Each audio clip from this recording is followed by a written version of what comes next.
Story number 16. Stop being so controlling, she spat, tossing her hair over her shoulder like she didn't care about my presence in the room. It's just one dinner with my ex. I stared at her, trying to process the words, the casual way she said it, the arrogance dripping from her tone, the audacity. It was almost laughable if it weren't so infuriating. Just one dinner? I repeated slowly, my voice steady, deliberate. With your ex? Yes, she said, shrugging. We're old friends. Nothing's going to happen. You're overreacting. I took a deep breath. She thought I'd beg, argue, maybe even allow it. She had done this before. Small betrayals, little lies, but this time she had crossed a line. The ex wasn't just any guy from her past. He was someone I'd warned her about years ago, someone with a reputation for crossing boundaries. I warned you about him, I said evenly. You promised me nothing would happen. She rolled her eyes. Promises change. People change. You're paranoid. Paranoid. That word hit me like a slap. She wasn't seeing reality. She was justifying her disloyalty. I didn't yell. I didn't beg. I didn't try to guilt her. Instead, I thought carefully, methodically. If she wanted to test boundaries, I would respond with precision, calm, calculated. That night, she left for dinner with him, confident, smiling, wearing the outfit she knew would turn heads. I didn't follow. I didn't call. I didn't confront. I waited. By the time she returned, she expected laughter, light conversation, maybe some flirtatious teasing about the night. Instead, the house was quiet. Lights dim. Locks changed. Her car keys gone. No one waiting for her. What is this? She demanded, walking in. Her heels clicked on the floor. She scanned the room, panic creeping into her confident stride. You're home, I said calmly. Good, I've been waiting. Waiting? For what? To talk, I said, and to make sure you understand that choices have consequences.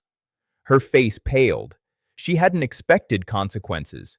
She had expected indulgence, approval, maybe even jealousy that she could dismiss.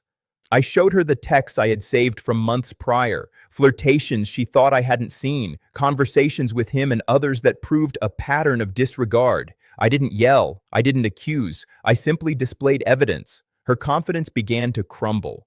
You think I'm overreacting? I asked quietly. This isn't overreacting. This is boundary setting. This is reality. She tried to argue. It was just dinner. Dinner, I repeated. With the person you promised never to cross boundaries with, you've broken trust, you've lied, and now you're home facing the results. I didn't stop there. I called our lawyer that night and began drafting separation paperwork.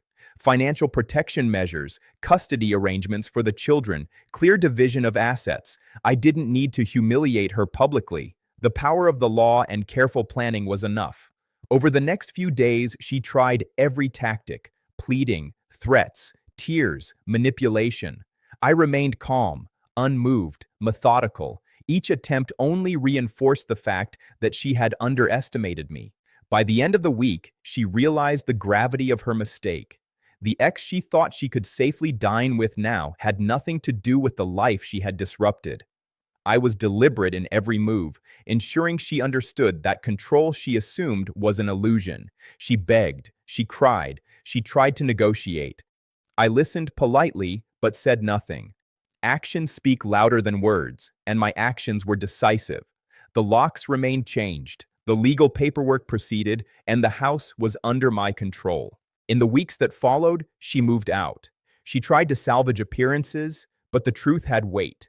Her reputation, her sense of dominance in the marriage, her illusion of freedom, all shattered.